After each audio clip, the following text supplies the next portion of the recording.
사람됨의 본분. 우리가 흔히 살아가면서 이제 본분을 지켜라 이런 말을 이제 하게 되는데, 자기가 그 지위로서 자식된 본분을 다하라.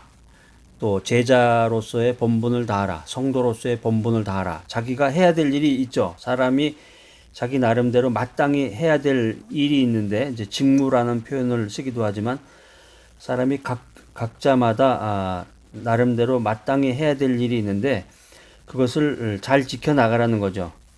여기서 이제 오늘 전도서 12장 13절로 14절 말씀을 통해서 사람됨의 본분이라는 그런 메시지를 여러분과 이제 나누게 됐는데, 본분이라는 말이 이제 인간관계, 우리가 사회생활하면서 사람과 사람 간의 그 본분을 주로 많이 얘기를 하는데, 오늘 전도서 12장에서 말씀하는 이 본분이라고 하는 것은 이제 하나님과의 관계를 이제 말씀하고 있습니다. 하나님과의 관계에서 인간이 마땅히 지켜야 할 그 본분이 있는데, 그게 뭐냐? 자, 뚜껑을 열어서 여러분들에게 세 가지 엑기스, 아주 가장 중요한 것, 이게 기독교 진리의 가장 중요한 내용 중에 하나인데, 여러분 집중해서 한번 들어보시기 바랍니다. 여러분들이 이제 이미 다 아는 내용인데, 이것을 이제 요약 정리해서 여러분의 것으로 이제 받아들여야 되겠죠. 그래서 짧은 내용이라고 해도 여러분들이 그 내용을 충분히 이해하고, 여러분들이 자신의 지식, 자신의 그 생활 철학, 뭐 믿음으로 이것을 간직해서 살아나가는데 에너지로 활용을 하고, 또 실천해 나감으로써 하나님께 영광을 돌릴 수 있다고 그러면은 엄청난 여러분들이 오늘 파워를 받는 것입니다. 첫 번째 엑기스 말씀은 이제 하나님을 경외하라는 것입니다. 전도서 12장 13절에서 하나님을 경외하는 것이 인간의 그 첫 번째 도리다라는 거죠. 첫 번째 본분이다. 인간이란 무엇이냐? 인간이라고 하는 것은 하나님을 찬양하고 경배하는 존재로 처음부터 그 지으심을 받았는데, 그 다른 피조물하고 달리 인간은 하나님의 형상을 지닌 인격체로 창조되었다는 거죠. 이게 성경에 나와 있는 말씀인데, 그래서 인간은 하나님과 영적인 대화를, 영적인 교제를 나눌 수 있는 존재로 창조되었다라고 하는 것입니다.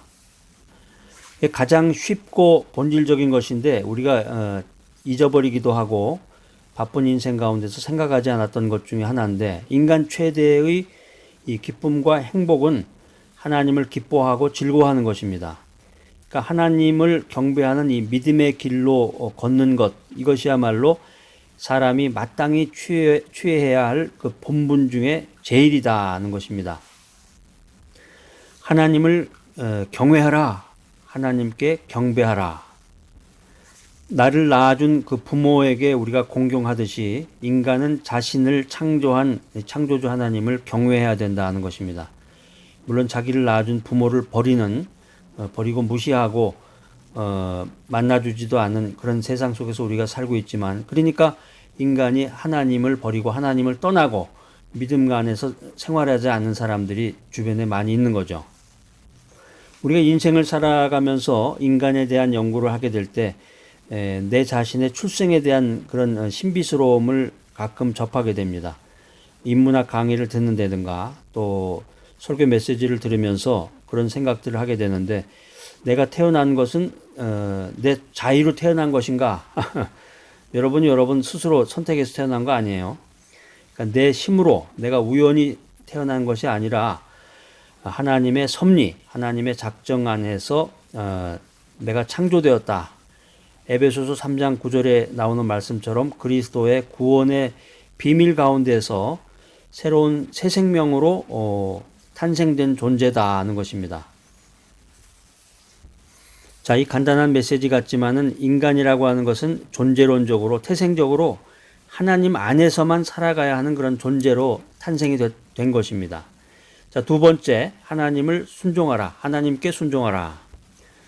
전도서 12장 13절에 보면은 그의 명령을 지킬지어다 이렇게 되어 있는데, 하나님의 말씀에 복종하라는 뜻입니다. 이 순종이라고 하는 것은 우리가 하나님의 자녀가 되었다는 이 외적인 증거고 표식이 되는데, 이 순종 없는 생활은 열매 없는 무화과 나무와 같습니다.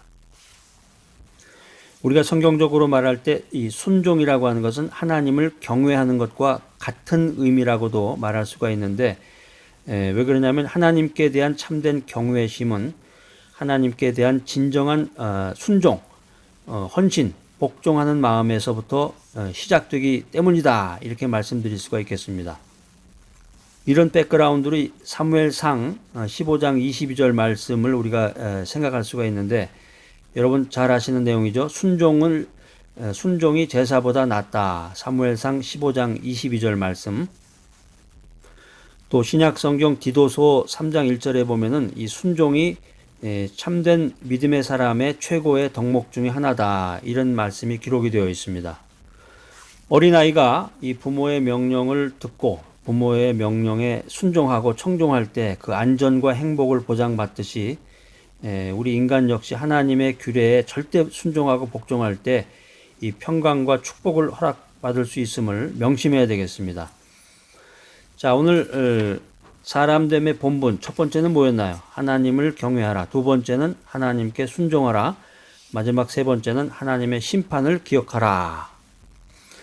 자, 하나님을 경외하라, 하나님께 순종하라. 이것은 이제 하나님의 주권자 되심을 나타내는 것이고, 하나님의 심판을 기억하라. 이것은 하나님이 심판자 되심을 우리가 기억하는 내용이 되겠습니다.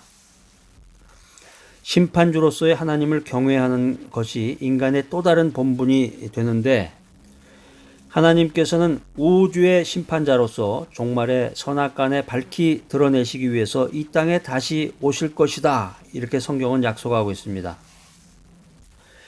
인간이 하나님을 인정하든 그렇지 않든지 간에 하나님께서는 심판주로서 하나님의 뜻을 관철시키시는 분이십니다. 인생을 살아가는 모습을 보면은 우리가 인생 가운데서 사회생활하면서 내 생각과 내 뜻대로 인생을 살 수도 있고, 또 하나님을 경외하며 진리의 말씀 가운데서 순종하고 복종하는 인생을 살아갈 수도 있습니다. 인간이라고 하는 것은 이 하나님께서 주신 이 자유의지의 범위 내에서 사람마다 다른 아주 독특한 자기만의 인생 여로를 걸어가는 것입니다. 자, 그런데 그 어떤 경우의 삶이라도 하나님께서는 마지막 날 모든 사람을 심판하신다는 것입니다. 오늘 여기 전도서 12장에 이 심판자 되신 하나님에 대해서 이 전도서 저자가 그 내용을 기술한 이유는 심판자 되신 하나님을 경외하는 것이 사람됨의 본분이다. 그리고 이것이 행복과 영원한 삶의 키가 된다, 열쇠가 된다. 이것을 강조해서 우리들에게 교훈하기 위한 그런 목적이 있습니다. 자, 오늘 사람됨의 본분, 이 전도서 12장 13절로 14절 이 귀한 메시지 들으신 여러분들, 우리 인생 살기가 쉽지 않죠? 어떤 어려운 형편과 환경 가운데서도, 어떤 어려운 상황 아래에서도 가장 우선적으로 행해야 될 그 불변의 의무가 있는데, 그게 뭐냐? 그것은 인간이 창조주 하나님을 경외하고 종말에 임할 그분께 올바로 순종하는 것입니다. 그리고 하나님의 심판을 오늘 지금 현재 이 세상을 살면서 기억하고 살아가는 것입니다. 하나님을 경외하라, 하나님께 순종하라, 하나님의 심판을 기억하라. 이 세 가지가 따로따로 별개의 것이 아니라 상호 보완적이라는 거죠. 상호 보완적인 세 개의 그 트라이앵글인데, 오늘 사람됨의 본분, 이 메시지를 들으신 여러분들, 하나님을 경외하면서 하나님께 순종하는 사람들이 되시기 바랍니다. 또 종말에 임할 심판을 기억하면서 오늘 힘들고 어려운 세상이지만 성실하게 주의 말씀에 의지해서 또 성령 충만해서 성실하게 살아가는 여러분 모두가 되시기를 간절히 소망합니다.